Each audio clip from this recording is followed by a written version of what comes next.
Welcome back to The Price of Business. I am your host, Kevin Price, talking to you about you and your business. I'm always glad to have Doug Williamson on the program. He's a regular contributor on The Price of Business. And by the way, Doug, you've got a new website that you've recently launched. Remind the listener real quickly what that is. Yes, sir, Kevin. It's called thepatriotsview.com, thepatriotsview.com. It's a great name. I love that. The Patriots View. Yeah, I can't believe that was still out there. Me either. That's fantastic. Fits me perfectly. It does. It absolutely does. So, Doug is the author of a great book called Thoughts of an American Taxpayer and a regular contributor on The Price of Business. Boy, your time, very timely that you are with us with all that's happening on the political front. Before we get into that, and by the way, people want to order his book, they can go to thepatriotsview.com. That website, by the way, really well done and really easy to navigate and full of great information. But Doug, talk a little bit about the book and what motivated you to write it. Well, it all started back in '08, and I think it was November 5th, 2008, I think, when the election actually happened. First time this president was elected, and thanks to the media and a lot of other scumbags. But I'm not talking about your media, Kevin, of course, but... Yes. But, I mean, I just really, I was sitting down there thinking that, I never got involved in politics. I worked, sometimes 80 to 100 hours a week, and never that involved, really. Yeah, according to the media, I'm not even real media anyway, so exactly, don't feel bad. No, you know the media I'm talking about. And, I do. To a certain point, Fox is even getting there. But, I mean, they just, this guy got elected, and, I mean, still to this day, there's not a whole lot known about Barack Hussein Obama.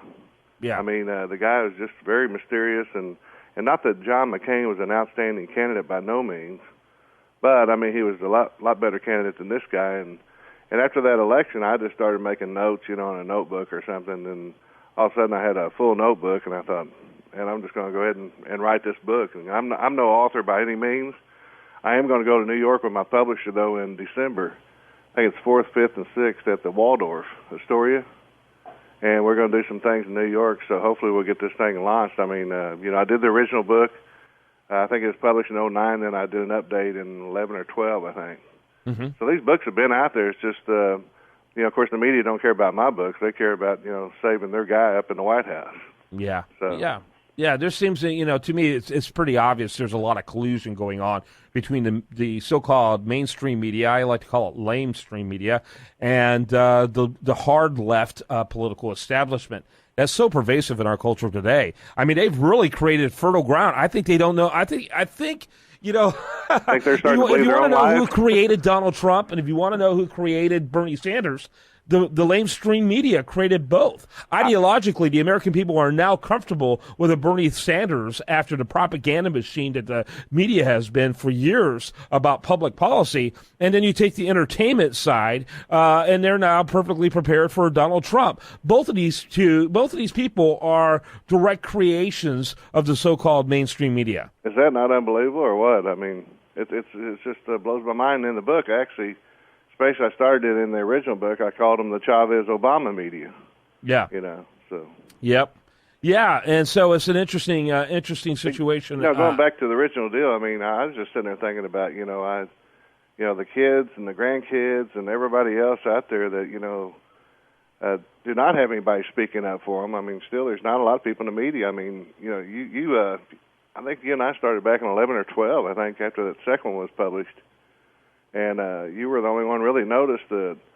I mean, it's by no means. It's just got a lot of facts in it, and the book does. And I was just trying to get the word out because I felt like nobody was getting the word out. Very few people. Very few, and now you know why it's so daunting because of the narrative, the so-called conventional wisdom out there that's so narrow and so leftist. Exactly. It really, really is. That is exactly correct. Yeah. So talk a little bit about, what you're seeing out there when you look at the political front today. Well, I think the Republicans have really some good candidates. It's just, and you know, I've talked about it, what Levin's theory, and I mean, I'm not just saying Levin's theory, but there's a theory out there, and it's based on the Constitution, Article 5 of the Constitution, to have the governors should shut down the federal government. I'm going to do a lot more research on that because I'm really interested on how that works and everything. But I mean, there's some good candidates. Like I like Cruz. To a certain extent, I like Donald Trump. I mean, I think he's not afraid to say what he means and means what he says. I hope. You know, a lot of these politicians, they say one thing, and then once they get elected, then you don't know what. You know, I thought he was against that before he was for it. You know, and stuff like that. But that is the entire history of Donald Trump. I mean, Donald Trump was for a single-payer system. Exactly. You know, and people are trying to compare him to Ronald Reagan. Ronald Reagan's views evolved over decades, not over months or even, you know, a few short years. Right. You know, and so you're talking about a bizarre evolution that I think is very practical, very pragmatic and designed to win the Republican nomination. But I don't think you'll see the real Donald Trump until January of 2017 if some bizarre freak of nature he ended up getting elected. Yeah, I think he's really dangerous. Just to help out the Clintons, say if the Republicans do not nominate him, that he runs third party, and you know what happens when you run three parties. You know, the Republicans lose. Well, if that one runs like a Republican, they definitely do lose. I mean, that's how, you know, Bush won, you know, back in 2000, thanks a lot to Nader. Right. Nader just chipping away some narrow swaths of votes that made it possible for him to win. I honestly believe, this is my belief of what happened. Donald Trump, surrounded by a bunch of liberal Democrat friends who have fed his ego. There's no conspiracy around it. It's not like Donald would go in collusion to help anyone. Donald is a megalomaniac, an egomaniac. Right. What's happened is that people have fed his ego and said, man, you'd be a great presidential candidate. You ought to run. Obviously, as a Republican, you know, you're a business guy. They're going to appreciate you. And really just hoping to subvert and hurt the GOP and to help the Democrats. And sure enough, they created a Frankenstein that is way beyond what any of them expected. And I think you laid out perfectly the two likely scenarios. Either he gets a nomination and goes down in defeat because Americans have a reality check by next November, or he wins, which all of us would really get a frightening reality check after that. I think he'd have such protectionistic policies that it would lead to a Great Depression and possibly into a world war based on what he has said about trade. And then, or the other scenario would be that he gets mistreated, which the GOP, in my opinion, have already done a little bit of that. He votes, runs independently, and then torpedoes the GOP in a very Ross Perot sort of way. Right.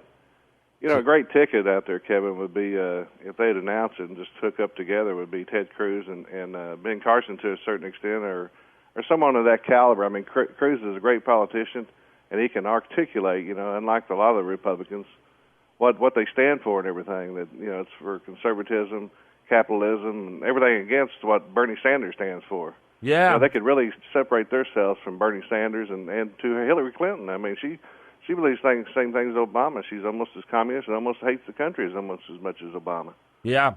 That is an interesting thought, and we're going to continue to pursue that after the break. Doug Williamson, he's the author of the book, Thoughts of an American Taxpayer. He's a regular contributor here on The Price of Business.